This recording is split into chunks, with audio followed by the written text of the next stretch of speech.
ఒక breaking news చూస్తూనే ఉన్నాము. హిమాచల్ ప్రదేశ్‌లో కొండ చర్యలు విరిగిపడి 6గురు మృతి చెందినట్లు కూడా సమాచారం అందుతుంది. ముఖ్యంగా అంటే ఈ హిమాచల్ ప్రదేశ్‌లో చాలామంది పర్యాటకులు వచ్చేటటువంటి స్థలము కులు అనేటటువంటి ప్రాంతమంతా కూడా ఇండియాలో చాలా ఫేమస్ అయినటువంటి ప్రాంతం. ఈ ప్రాంతానికి లక్షల మంది కూడా ప్రజలందరూ కూడా ఇక్కడికి సెలవు దినాల్లో ఇక్కడికి వస్తూ ఉంటారు. ఈరోజు సెలవు కావడంతో కూడా చాలామంది పర్యాటకులకు రావడం కూడా జరిగింది అంటూ అక్కడ ఉన్నటువంటి యాత్రికులు చెప్తున్నటువంటి సమాచారం.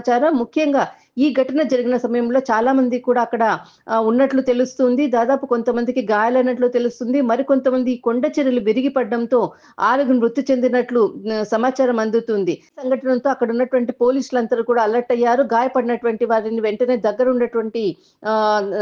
ఉన్నటువంటి ఆస్పత్రికి తరలించడం జరిగింది. మరికొంతమందిని కూడా వివిధ ప్రాంతాలకు తరలిస్తున్నటువంటి సందర్భం అని చెప్పవచ్చు. దాదాపు అక్కడ ఏదైతే కొండ చర్యలు విరిగిపడడంతో అంటే అక్కడ దారి గుండా వెళ్ళడానికి కూడా అటు ఇటు వెళ్ళడానికి కూడా చాలా ఇరుకైనటువంటి ప్రాంతాలు హిమాచల్ ప్రదేశ్ ఈ ప్రాంతాలంతా కూడా ఎక్కడ కూడా ఇబ్బంది రాకుండా అక్కడ వెంటనే సహాయక చర్యలు తీసుకుంటున్నట్లు కూడా సమాచారం అందుతూ ఉంది.